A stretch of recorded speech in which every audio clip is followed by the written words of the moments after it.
ఇంతమంది పోలీస్ ఆఫీసర్లు ఎందుకు ఇన్వాల్వ్ అయ్యారు? ఇంతమంది పోలీస్ ఆఫీసర్లు ఎవరి మీద కేసు కట్టారు? ఎంతమంది మీద కేసు కట్టారు? కేసు కట్టి కేవలం ఒకళ్ళనో ఇద్దరినో ఫిక్స్ చేద్దామని మీరు అనుకుంటున్నారా? పోలీస్ వ్యవస్థ మొత్తం లా అండ్ ఆర్డర్ని కాపాడటానికి కలిసి పనిచేయటం అదొక పద్ధతి. పోలీస్ వ్యవస్థ మొత్తం టాస్క్ ఫోర్స్ ఎవరి కింద పనిచేస్తుంది? టాస్క్ ఫోర్స్ ఏసీపీ ఎవరి కింద పనిచేస్తున్నారు? టాస్క్ ఫోర్స్ సిఐ ఎవరి కింద పనిచేస్తున్నారు? టాస్క్ ఫోర్స్ కానిస్టేబుల్ ఎవరి కింద పనిచేస్తున్నారు? టాస్క్ ఫోర్స్ ఇంత దారుణంగా ఇన్వాల్వ్ అవ్వాల్సిన అవసరం ఏమొచ్చింది? ఎవరి ప్రోత్సాహాల కోసం ఇన్వాల్వ్ అవ్వాల్సి వచ్చింది? దీని వెనక ఎవరున్నారు? ఏ ల్యాండ్ సెటిల్మెంట్ ఉంది? అతి త్వరలో బయటకు వస్తాయి. ఎందుకంటే ఒక్కసారి హైకోర్టులో ప్రజా ప్రయోజన వాద్యం పడిన తర్వాత ఖచ్చితంగా ఎవరెవరు ఇన్వాల్వ్మెంట్ ఉందో, ఎవరెవరు ఇన్వాల్వ్మెంట్ దేనికోసం ఉందో రేపొద్దున సిబిఐ విచారణ కోసం ఆదేశిస్తే ఖచ్చితంగా బయటకు వస్తాయి. నేను ముఖ్యమంత్రి గారిని, ఉప ముఖ్యమంత్రి గారిని అడుగుతున్నా, మీ పోలీస్ వ్యవస్థ పనితీరు ఇలా ఉంది. ముఖ్యమంత్రి గారు, ఒకటేమో లా అండ్ ఆర్డరు మీ కన్ను, ఒకటేమో లా, ఇంకోటేమో ఆర్డర్ కదా. మీ హోమ్ మినిస్టర్ గారికి కొద్దిగా చెప్పండి పని చేయమని. మీ హోమ్ మినిస్టర్ గారికి కొంచెం చెప్పండి పోలీసుల చేత పని చేయించమని. ఆ రోజు తెనాలిలో రోడ్డు మీద కూర్చోబెట్టి టైర్ తోటి కాటిల్తోటి కొట్టిన రోజునే మీ ప్రభుత్వం ఇది తప్పు సిఐ, ఇది ఇలా చేయడానికి లేదు, నువ్వు వీఆర్లోకి వెళ్ళి సస్పెండ్ అవ్వని చెప్పినట్టయితే ఈరోజు నాగరాజు లేకపోతే మీ టాస్క్ ఫోర్స్ సిఐలు, అధికారులు, ఏసీపీలు ఈ విధంగా నిలబడరు, ఇంత దారుణంగా పనిచేయరు. ఈరోజు మీ ప్రభుత్వం బాధిత కుటుంబాలను పిలిపించుకొని రాజీ చేసుకొని వాళ్ళకి ఇవ్వాల్సింది ఏదో ఇచ్చేసేసి ఆహా అద్భుతంగా పనిచేశారు, మా రాజ్యం రామరాజ్యం, దీంట్లో మర్డర్లు లేవు, లేపు లేవు, అడిగేవాళ్ళు లేడు, మాట్లాడేవాళ్ళు లేడు అనుకుంటే పిచ్చి పొరపాటు. మీకు 164 సీట్లు ఇచ్చి అధికారం ఇచ్చింది బహుశా ఈ విధంగా అద్భుతమైనటువంటి సినిమా. ఒక మాట అనాలి కానీ ఆ రోజు డోర్ డెలివరీ, ఇప్పుడు no delivery. Dead body no delivery, dead body లేదు, నో డెలివరీ, డెడ్ బాడీయే లేదు. మీ ప్రభుత్వం నో డెలివరీ ప్రభుత్వం. చంపి మాయం చేసేయండి శవాల్ని, చంపి ఖననం చేసేయండి శవాల్ని. ఎంత అప్గ్రేడ్ అయ్యారు మీ పోలీసులు. గౌరవ హోమ్ మినిస్టర్ గారు ఒక్క మాట, అమ్మా మీ బాధిత కుటుంబాలను పరామర్శిస్తున్నాం, రాష్ట్రంలో లా అండ్ ఆర్డర్ ఇలా ఉంది, కఠినమైన చర్యలు తీసుకుంటాం, ఇలా మా పోలీస్ వ్యవస్థకి మేము క్షమాపణ అడుగుతున్నామని మీ అందరూ కూడా ముక్కుకు నేలకు రాయండి. ఊరికే లా అండ్ ఆర్డర్ మెయింటైన్ చేయటం అంటే సొల్లు కబుర్లు, సోది కబుర్లు చెప్పడం అనుకున్నారా? ఉప ముఖ్యమంత్రి వెళ్ళి తెలంగాణలో కూర్చుంటాడు, ఉప ముఖ్యమంత్రి బయటకు వచ్చి ఒక స్టేట్మెంట్ ఇవ్వడు. మీ ఎమ్మెల్యేలు అమ్మాయిలను రేప్ చేస్తుంటే స్టేట్మెంట్లు ఇవ్వడు. మీ ఎమ్మెల్యేలు అమ్మాయిల్ని రేపులు చేసి వాళ్ళకి కడుపులు చేసి వాళ్ళందరూ రోడ్ల మీదకి వచ్చి పోరాడుతుంటే వాళ్ళ చేత లాఠీలతోటి మీ యొక్క నాయకుల చేత కొట్టిపిస్తుంటే ఆ నాయకులకు షోకాజ్ నోటీస్ ఉండదు. సిగ్గు లేకుండా అరవశ్రీధరను తీసుకొచ్చి ఢిల్లీలో మళ్ళీ నీ పార్టీ కార్యక్రమాల్లో కూర్చున్నావు. నువ్వెట్లా సనాతన ధర్మాధికారివి, నువ్వెట్లా ఆడపిల్లలకు సంబంధించి ఏదైనా అన్యాయం జరిగితే పరిగెత్తుకుంటూ వస్తారని చెప్పేటువంటి వ్యవస్థ ఉన్నవాడివి. నీకు అసలు ఈ రాష్ట్రంలో ఉప ముఖ్యమంత్రిగా ఒక్క క్షణం ఉండే అర్హత లేదు. ఆడపిల్లల గురించి, మహిళల గురించి, నేరాల గురించి మాట్లాడే ఒక అర్హత లేదు. మీరేమన్నారు? ఈ రాష్ట్రంలో నేరాల సంఖ్య తగ్గించడానికి కొత్త చట్టాలు తయారు చేస్తున్నారు. కొత్త చట్టాలు తయారు చేయటంటే పోలీసులకి ఏ విధంగా నిందితులు చంపమని ట్రైనింగ్ అని ఇచ్చారా ఏంటి? మీరు నాకు అర్థం కాల. గౌరవ హోమ్ మినిస్టర్ గారు కూడా ప్రతి సందర్భంలో మా పోలీసులకు అధునాతనమైనటువంటి ట్రైనింగ్ ఇచ్చాం, మా పోలీసులకు ఢిల్లీ స్థాయిలో గొప్ప పేరు వచ్చింది, ఢిల్లీ స్థాయిలో ఇదిగో ఈ కేసులో వచ్చింది కాదు పేరు. బహుశా భారతదేశ చరిత్రలో వేరే ఏ పోలీసులకి ఇంత నాలెడ్జ్ లేదమ్మా. అమ్మ మహాతల్లి హోమ్ మినిస్టర్ గారు, భారతదేశ పోలీసుల్లో బహుశా నాకు తెలిసినంతవరకు అత్యంత క్రూరమైన పోలీసులు బీహార్ పోలీసులు. బీహార్ పోలీసులని కూడా తలదన్ని బీహార్ పోలీసులకే ఏ విధంగా ఎన్కౌంటర్లు చేయాలో నేర్పగలిగినటువంటి ఘనా పార్టీలు మన ఆంధ్రప్రదేశ్ రాష్ట్రంలో మీ హయాంలో తయారు చేసినందుకు మీకు శతకోటి వందనాలు. ఎందుకు? మీ పోలీస్ ఆఫీసర్లకి ఇంత గొప్ప నాలెడ్జి బహుశా ఇంతకుముందు అయితే లేదు ఆంధ్రప్రదేశ్ రాష్ట్రంలో. నాకు తెలిసి ఆంధ్రప్రదేశ్ 1956లో ఏర్పడింది, కొన్ని వందల లాకప్ డెత్లు జరిగినాయి, ఎన్కౌంటర్లు జరిగినాయి, కానీ ఇంత టెక్నాలజీతోటి చంపేసేసి ఒక ఆయనేమో ఒక చిన్నపిల్లని ఏదైనా అఘాయిత్యం చేశాడని ఒక చిన్న ఇన్ఫర్మేషన్ రాగానే చచ్చిపోయి తెల్లవారు శవంగా కనపడతాడు. సరే పోనీ మంచిదే, మీరేదో ఒక పాలసీ తీసుకున్నారు, అది చిన్నపిల్లల పట్ల మనకున్న కన్సర్న్ తోటి కరెక్ట్ అనుకుందాం. ఇదేం కథమ్మా నాకు అర్థం కాలేదు. ఎక్కడ ల్యాండ్ సెటిల్మెంట్లు తీసుకొస్తే పోలీసులు తీసుకొచ్చి పోలీస్ స్టేషన్లో పెట్టి కొట్టటమా? కొట్టి చంపేసి ప్రైవేట్ హోటల్లో తీసుకొని, నాకు తెలిసినంతవరకు సీసీ కెమెరాలు పోలీస్ స్టేషన్లో సీసీ కెమెరాలు ఉంటాయి అని తీసుకెళ్ళి ప్రైవేట్ హోటల్కి పోలీస్ స్టేషన్గా మార్చి పడేసిన ఘనత మీకే దక్కింది. మొన్న ఒక పెద్ద ఆయన హైకోర్టులో కేసేశాడు, అమ్మా నన్ను తీసుకుని వెళ్ళిపోయి హోటల్లో చెత్త కొట్లు కొడుతున్నారమ్మా అని. చెత్త కొట్టుడు ఎందుకు కొడుతున్నారంటే పోలీస్ స్టేషన్లో కొడితే సీసీ కెమెరాలు ఉన్నాయి కాబట్టి. మరి నువ్వు 70,000 కెమెరాలు ఎక్కడ ఇన్స్టాల్ చేసావు తల్లి? నేనేం అడుగుతానంటే 70,000 కెమెరాలు పోలీస్ స్టేషన్లో పక్కన పడేసి ఆ 70,000 కెమెరాలు ఏదో అక్కడ తీసేసి డిస్మాంటిల్ చేసేసి హోటల్స్లో అరేంజ్ చేయమ్మా. హోటల్స్లో కెమెరాలు ఉంటాయి కానీ ఆ హోటల్స్లో కెమెరాలు పబ్లిక్ యాక్సెసిబిలిటీ ఉండదు. సో పోలీస్ కెమెరాలు కూడా ఒకటి హోటల్స్లో పెడితే సో ఎవరెవరు పోలీసులు ఏ సెటిల్మెంట్లకి ఎవరెవరిని హోటల్కి తీసుకెళ్తున్నారో రేపొద్దున కోర్టులు కూడా తెలుస్తాయి.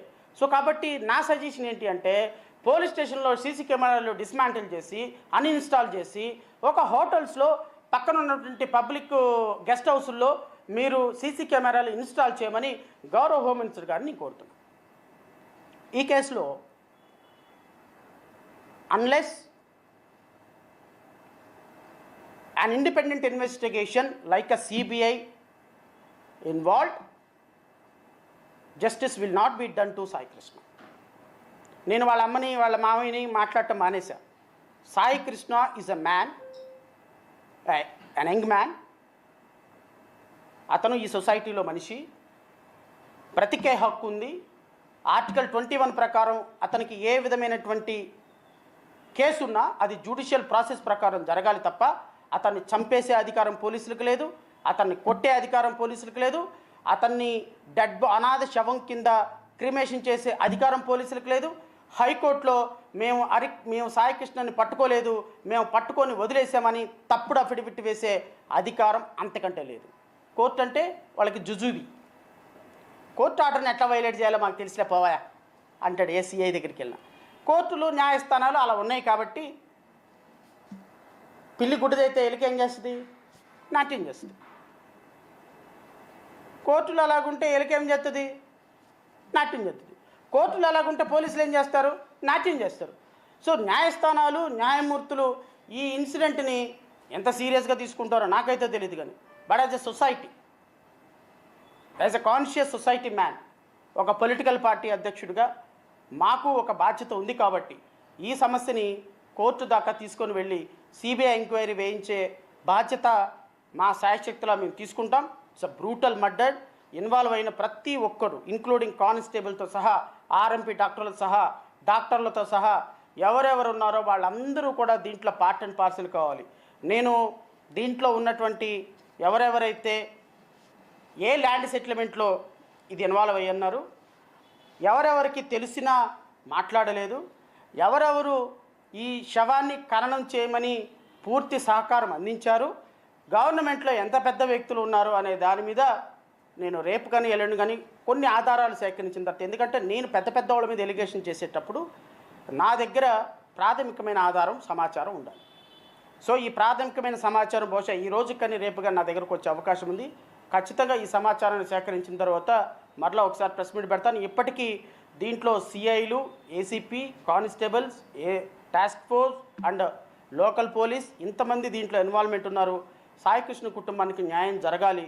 ఒక వ్యక్తి కుటుంబానికి ఆల్రెడీ న్యాయం జరిగిపోయిందని వాళ్ళు చెప్పేశారు కాబట్టి ఇంకా వాళ్ళకి న్యాయం అవసరం లేదు. ఒక సొసైటీలో ఒక సామాన్యమైనటువంటి యువకుడిని చంపేసిన పోలీసులు దోషులుగా శిక్షించబడాలి. శిక్షించడానికి నేను ఏ విధంగా సహకారం చేయగలదో, మేము ఏ విధంగా చేయగలము అనేది న్యాయపరంగా పోరాడతాం. సో కాబట్టి ఈ సమాచారం పోలీసులు తీసుకొని ఈ దశలో విచారణ కొనసాగిస్తే పోలీసుల విచారణ త్వరగా ముగించడానికి అవకాశం ఉంటుంది. కాబట్టి పోలీసులు ఈ దిశగా విచారణ కొనసాగించమని కోరుతున్నా. ఎందుకు అంటే దీంట్లో ఇన్వాల్వ్ అయి ఉన్న వ్యక్తులు సామాన్యమైన వ్యక్తులు కాదు. ఈ వ్యక్తులు ఇన్వాల్వ్మెంట్ ఉంటే ఈ విచారణ కొనసాగి తీరదు. బహుశా ఈరోజు సాయంత్రం కానీ రేపు కానీ అరెస్ట్ చేస్తారేమో నాగరాజుని, ఎందుకంటే ఈ ఆల్రెడీ అండర్ సర్వేలెన్స్. పారిపోకుండా అతన్ని పట్టుకున్నారు. పోబెన్ సరెండర్ చేసి అరెస్ట్ చేసి చూపిస్తారేమో నాకైతే తెలియదు. కానీ ఏదేమైనప్పటికీ ఈ కేసులో సంచలనమైనటువంటి నిజాలు, ఆసక్తికరమైన దిగ్భ్రాంతికరమైనటువంటి వాస్తవాలు ఉన్నాయి. ఈ వాస్తవాలన్నింటినీ ప్రజలు దృష్టిలో పెట్టుకొని పోలీసులు కూడా నేను పోలీసు వ్యవస్థను కూడా కోరుతున్నా. ఏమండి, ఈ దేశంలో ప్రధానమంత్రికి కొట్టే అధికారం లేదండి, ముఖ్యమంత్రికి కొట్టే అధికారం లేదండి, ఒక మంత్రికి, ఎమ్మెల్యేకి, ఈవెన్ జడ్జికి ఒక వ్యక్తిని చొక్కా పట్టుకొని యు ఆర్ అండర్ అరెస్ట్, రా లోపలికి అనే అధికారం ఈ దేశంలో ఎవ్వరికి లేదండి, ఒక కానిస్టేబుల్కి ఉంది. సాధారణమైన 25,000 రూపాయల జీతం తీసుకుని ఒక కానిస్టేబుల్ ఒక వ్యక్తిని చొక్కా పట్టుకొని యు ఆర్ అండర్ అరెస్ట్, పద లోపలికి అని చెప్పగలిగినటువంటి హక్కు రాజ్యాంగం, చట్టం ఒక కానిస్టేబుల్కి ఇచ్చింది. మీ పోలీస్ కాకి యూనిఫామ్ అనేది నేరాన్ని చట్టం ముందు నిరూపించడానికి మీరు ఉన్నారు తప్ప, చట్టాన్ని మీ చేతిలోకి తీసుకొని వాడు తప్పు మాట్లాడుతున్నాడు కదా, తప్పు చేస్తున్నాడు కదా అని వాడిని చంపేసే అధికారం మీకు లేదు అని ఈ కేసు ద్వారా మరొకసారి ప్రపంచానికి చూపించాలి. ఏం చేయగలుగుతాం? సీసీ కెమెరాలు పోలీస్ స్టేషన్లో సీసీ కెమెరాలు పెడితే సీసీ కెమెరాలు పెడితే కొట్టడం తగ్గుద్ది అని, పోలీసు బ్రూటల్ యాక్టివిటీస్ తగ్గుతాయి అని హైకోర్టు, సుప్రీంకోర్టు సీసీ కెమెరాలు పెట్టమంటే సీసీ కెమెరాలు లేని హోటళ్ళకు తీసుకెళ్ళి కుడుతుంటే, హోటల్లో తీసుకెళ్ళి చంపేస్తుంటే, ఒక సామాన్యుడు వెళ్ళిపోయి ట్రీట్మెంట్ చేయమంటే డాక్టర్ నేను చేయనంటాడు, పోలీసులు మాత్రం ఎవరిని పడితే వాడిని మారుపేర్లతో తీసుకెళ్ళి ట్రీట్మెంట్ చేయిస్తుంటే, పోలీసు వ్యవస్థ అంటే రాను రాను ప్రజలకి చులకన భావం ఏర్పడే విధంగా పోలీస్ యూనిఫామ్ ఉంటుంది. వాళ్ళ తప్పులు ఉందని నేను అనటంలా. ఎందుకంటే ఇలాంటి ముఖ్యమంత్రి, రెడ్ బుక్ పట్టుకున్నటువంటి ఇలాంటి ఒక మంత్రి, ప్రభుత్వాన్ని శాసించే ఒక మంత్రి, ఇలాంటి హోమ్ మినిస్టర్స్, ఇలాంటి డిప్యూటీ చీఫ్ మినిస్టర్ చేతి గీతలు అరగదీస్తారని ఒక డిప్యూటీ చీఫ్ మినిస్టర్, నాకు తెలిసి 450 ఎన్కౌంటర్లు చేసినట్టున్నాడు ఆయన. Yogi Adityanath government encounter specialist. మన గౌరవ ఉప ముఖ్యమంత్రి గారు కూడా యోగి ఆదిత్యనాథ్ ట్రీట్మెంట్ ఇస్తాడంట, అరచేతుల గీతలు అరగదీస్తాడంట, మోకాళ్ళ చెప్పులు ఎరగొట్టి ముందు కూర్చోబెడతాడంట. ఈ మాటలు విన్న ఎస్పీకి, డిఎస్పీకి, సిఐలకి ఏమనిపిస్తుందో ఒకసారి చెప్పండి. ఉప ముఖ్యమంత్రి కాళ్ళు ఎరగొట్టమన్నాడు, గీతలు ఎరగదేమన్నాడు, చర్మం ఒలిచేయమన్నాడు, యోగి ఆదిత్యనాథ్ ట్రీట్మెంట్ ఇవ్వమంటే ఎన్కౌంటర్ చేసేయమన్నాడు. ఉప ముఖ్యమంత్రి గారే అట్ట చెబితే, హోమ్ మినిస్టర్ గారు, ఉప ముఖ్యమంత్రి గారు ఎంత చెప్తే అంటే, నా తమ్ముడు దేవుడిచ్చినన్న ఆయన తర్వాత ఈ రాష్ట్రంలో ఎవరైనా నేను ముఖ్యమంత్రి గారు అంటే సిఐలు, నాగరాజులు ఇట్టా చంపి క్రిమేషన్ చేయక బాబు రా అని చెప్పి లా ప్రకారం, చట్టం ప్రకారం 24 గంటల్లో కోర్టు ముందు ప్రొడ్యూస్ చేస్తారా? చెప్పండి సార్. ఒక ముఖ్యమంత్రి, ఒక మంత్రి, ఒక బాధ్యతాయుతమైనటువంటి పదవిలో కూర్చున్న వాళ్ళు ఇలా మాట్లాడితే రాష్ట్రంలో 5.5 కోట్ల మంది ప్రజలు ఓట్లేసింది వీరికా? 5.5 కోట్ల మంది ప్రజలు ఓట్లేసి ముఖ్యమంత్రిగా, మంత్రులుగా, ఉప ముఖ్యమంత్రులుగా పొద్దున 200 మంది కాన్వాయ్, వెనక 200 మంది కాన్వాయ్ పెడుతుంది వీళ్ళక? మన 10వ తరగతి చదివిన నాలెడ్జ్ ఇది. ఒక రాజ్యాంగం చదివితే, ఒక కాన్స్టిట్యూషన్ చదివితే, లేకపోతే ఒక ఐపీసీ చదివితే, ఒక కొన్ని విలువైనటువంటి పుస్తకాలు చదివితే మనమేమో 2 లక్షల పుస్తకాలు తిరగేసి చదివిత్తిమి. నేను ఇంతకుముందు కూడా చెప్పిన, ఆయన చదివిన ఒకే ఒక పుస్తకం అంట, దాని పేరు 2 లక్షల పుస్తకాలు అంట. ఆ అట్ట పేరు 2 లక్షల పుస్తకాలు. ఆయన చదివి నేను 2 లక్షల పుస్తకాలు చదివాను, 2 లక్షల పుస్తకాలు చదివాను అంటే అందరు 2 లక్షల పుస్తకాలు అంటున్నారు. కాదు, ఆయన చదివిన ఒకే ఒక్క పుస్తకం పేరు 2 లక్షల పుస్తకాలు. 2 లక్షల పుస్తకాలు చదవటానికి ఎన్ని రోజులు తెలుసా? 463 సంవత్సరాలు పడుతుంది 2 లక్షల పుస్తకాలు చదవటానికి. మరి 2 లక్షల పుస్తకాలు, ఆ 2 లక్షల పుస్తకాలు అనే అట్ట మీదైనా రాసిందో లేదో నాకు అర్థం కాదు.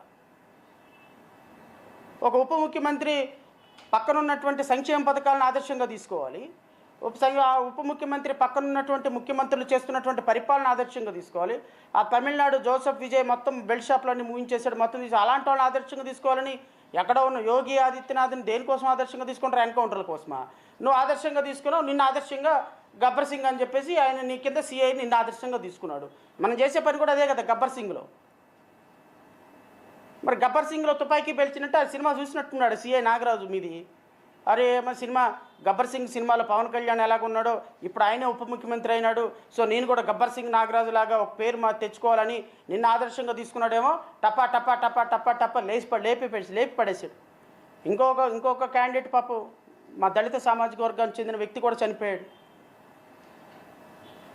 రాష్ట్రంలో మంత్రులు, ఉప ముఖ్యమంత్రులు, హోమ్ మినిస్టర్లు ఈ విధంగా ఉండటం కారణంగా పోలీస్ వ్యవస్థ యొక్క అరాచకాలు అంతు లేకుండా కొనసాగుతాయి. ఇదేం పెద్ద విషయం అనుకోండి. ఇలాంటివి ఇంకా రాబోయే 3 సంవత్సరాల్లో కొన్ని పదులు జరుగుతాయి. నో డెలివరీ కేసులు చాలా జరుగుతాయి. కాబట్టి ఇలాంటి మంత్రుల్ని, ఇలాంటి ప్రభుత్వాన్ని ఏర్పాటు చేసుకున్న ప్రజలు ఒక్కసారి విజ్ఞతతో ఆలోచించండి.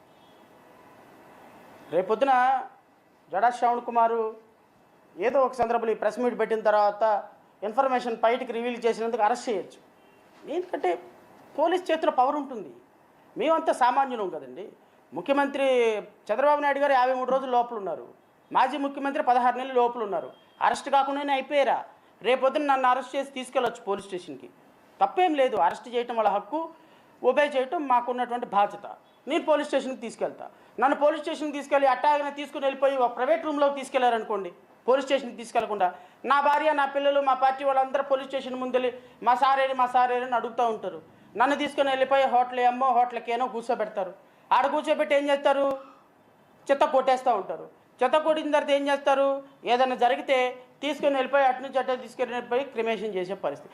ఈ వ్యవస్థ ఒక సామాన్యుడికి జరిగినప్పుడు మనం స్పందించకపోతే ఇలాంటి దుర్మార్గమైనటువంటి వ్యవస్థ పోలీసు వ్యవస్థలోకి వస్తే ఇప్పుడు చూడండి ఎంత అద్భుతంగా పోలీసులు సహజంగా ఒక పోలీసు మోటార్ బైక్ మీద వెళ్తున్నాడండి ఒక శవాన్ని పెట్టుకొని.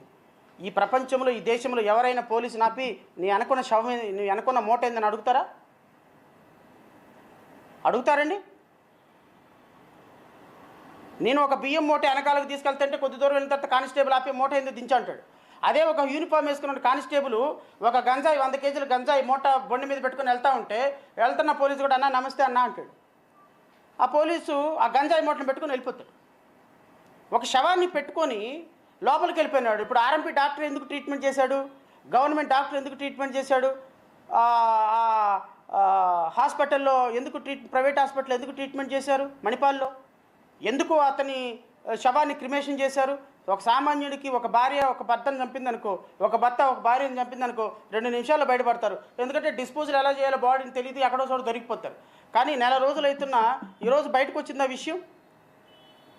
ఎందుకు బయటకు రాలా? పోలీసులకు ఆ ప్రివిలేజ్ ఉంటుంది. ఆ ప్రివిలేజ్ ఉన్న పోలీసులే ఇలాంటి కొత్త పద్ధతులు దారులు ఎతికితే రేపొద్దున జర్నలిస్టులకి, సామాన్యులకి, లాయర్లకి, సామాజిక కార్యకర్తలకి, ఉద్యమకారులకి, ఆర్టీఐ ఉద్యమకారులకి, పొలిటీషియన్స్కి, సామాన్యులకి, రిక్షా దొక్కే అన్నకి, సెక్యూరిటీ గార్డు వాళ్ళకి, ఇళ్లల్లో పనులు చేసుకునే అక్కలకి, చిన్న వాళ్ళని పోలీసులు తీసుకెళ్ళినప్పుడు పరిస్థితి ఏంటి? మమ్మల్ని ఎవరు అడిగేవాడు లేడు అని ఈ విధంగా వీళ్ళు మనుషుల ప్రాణాలతో చెలగాటమాడితే ఎంతవరకు వ్యవస్థ పోరాడగలదు?